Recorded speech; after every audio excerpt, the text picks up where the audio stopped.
प्राचीन समय की बात है। एक ब्राह्मण थे जिनका नाम काकभुशुंडी था। वे भगवान श्री राम के बहुत बड़े भक्त थे। बचपन से ही उनके मन में भगवान के प्रति गहरी श्रद्धा थी।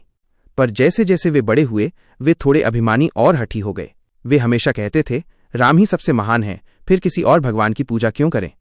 एक बार उनके गुरु ने उनसे भगवान शिव की पूजा करने को कहा, लेकिन काकभुशुंडी ने अपनी बात पर अड़े रहकर गुरु की आज्ञा नहीं मानी और बोले, मैं तो सिर्फ श्री राम की ही पूजा करूंगा। उनके इस व्यवहार से उनके गुरु बहुत दुखी हुए और उन्होंने क्रोध में आकर उन्हें श्राप दे दिया, तुम कई बार जन्म लोगे और बार बार मृत्यु को प्राप्त करोगे। ये सुनकर काकभुशुंडी डर गए। उन्होंने तुरंत भगवान शंकर की घोर तपस्या की। उनकी तपस्या से प्रसन्न होकर शिवजी उनके सामने प्रकट हुए और बोले, पुत्र, तुम्हारे गुरु का श्राप व्यर्थ नहीं जा सकता, लेकिन मैं इसे तुम्हारे लिए एक आशीर्वाद में बदल देता हूं। तुम कई जन्म तो लोगे, पर हर जन्म में तुम्हें भगवान राम की भक्ति मिलेगी और अंत में तुम अमर हो जाओगे। भगवान शिव के इस आशीर्वाद से काकभुशुंडी का मन शांत हो गया।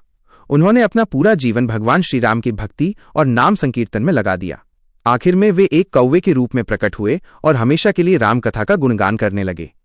ऐसा कहा जाता है कि वे आज भी कैलाश पर्वत के पास बैठकर भगवान राम की कथा सुनाते रहते हैं। काकभुशुंडी जी का जीवन हमें ये सिखाता है कि जीवन में चाहे कितनी भी मुश्किलें क्यों न आएं, भगवान का नाम जपने और सच्ची भक्ति करने से हमें मोक्ष का रास्ता मिलता है।